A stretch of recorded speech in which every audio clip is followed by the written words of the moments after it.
Hi everyone! Today, let us consider a practical example to understand the concept of trapezoidal open channel. Our problem is, using Manning's equation, determine the discharge of trapezoidal open channel having the side slope of 2 horizontal to 1 vertical and bottom width of 1.2 meter if the depth of the flow is 0.9 meter. The channel is laid on a slope of 0.0003. Use the Manning's roughness coefficient 0.011. Our goal is to determine the discharge through this channel with the use of Manning's equation, which is Q is equal to A times 1 over N times R raised to 2/3 times S raised to 1/2, where Q is the flow rate, A is the cross-sectional area of the flow, R is the hydraulic radius, S is the slope of a channel, and N is the Manning's roughness coefficient. So, we have a trapezoidal open channel with the following given. The side slope is 2 horizontal to 1 vertical. The bottom width is 1.2 meter. The flow depth is 0.9 meter. The channel slope is 0.003. And lastly, the Manning's roughness coefficient is 0.011. Using this given, we can calculate the wetted perimeter and the area of this trapezoidal channel.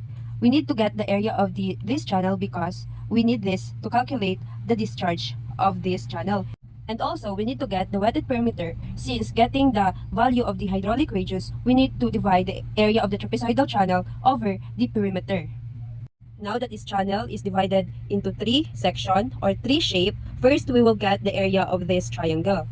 So the area of the triangle is 1/2 base times height. As you can see in our figure, the base is not given. So we will get the value of base.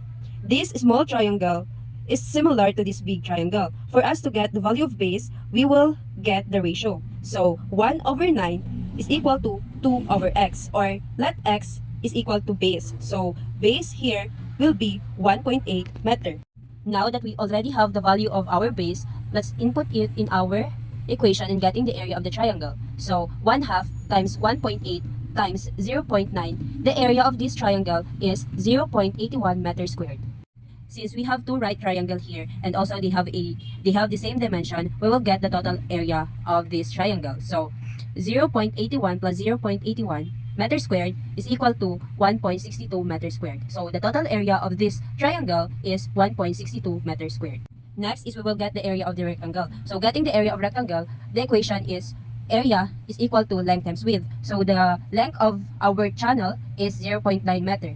So we will multiply it to 1.2 na ating width. So area is 1.8 meters squared. So now, we know the area of the triangle and also the rectangle. We will add this because kanina, ang first step natin is divide natin into 3 sections ang ating trapezoidal channel. Now, for us to get the total area of our trapezoidal channel, we will just add the calculated area of this triangle and this rectangle. So area of the trapezoidal is equal to the area of the triangle plus area of rectangle. So the area of the triangle here is 1.62 meters squared, and for the rectangle is 1.08 meters squared. So the area of this trapezoidal channel is 2.7 meters squared. Next is we need to find the value of our hydraulic radius. So the formula of getting the hydraulic radius is simply area over the wetted perimeter. Since we already calculated the trapezoidal channel area, now is we need to find the perimeter. So in getting the wetted perimeter of this channel is we need to add the lengths of sides. As you can see in our figure, this side has already 1.2 meter length. Pero itong na side kay unknown pa. So as you can see, meron tayong triangle dyan, right triangle. So for us to get the value of this side, we have to use the Pythagorean theorem. So c squared is equal to a squared plus b squared. We will let a is equal to 1.8 meter and b to 0.9 meters. So c squared is equal to 1.8 meters squared plus 0.9 meters squared. So c here would be 2.012 meter. Since nakuha na natin ito na side, pwede na natin makuha ang wetted perimeter nitong trapezoidal channel. So 2.01 meter plus 1.2 meter plus 2.01 meter. So ang wetted perimeter nitong trapezoidal channel is 5.22 meter.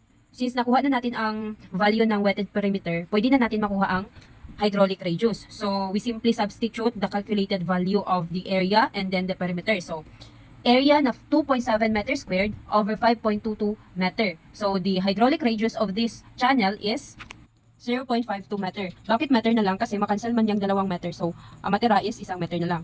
Now, we will substitute the calculated and given value sa ating Manning's equation para makuha natin yung discharge nitong ating trapezoidal channels. The Manning's equation is Q is equal to A times 1 over N times R raised to 2/3 times S raised to 1/2. Now, we will substitute the calculated and given values. So, Q is equal to 2.7 meters squared times 1 over the roughness coefficient na 0.011 times 0.52 meter raised to 2/3 times the slope na 0.003 raised to 1/2. Discharge is 2.74 meter cube per second.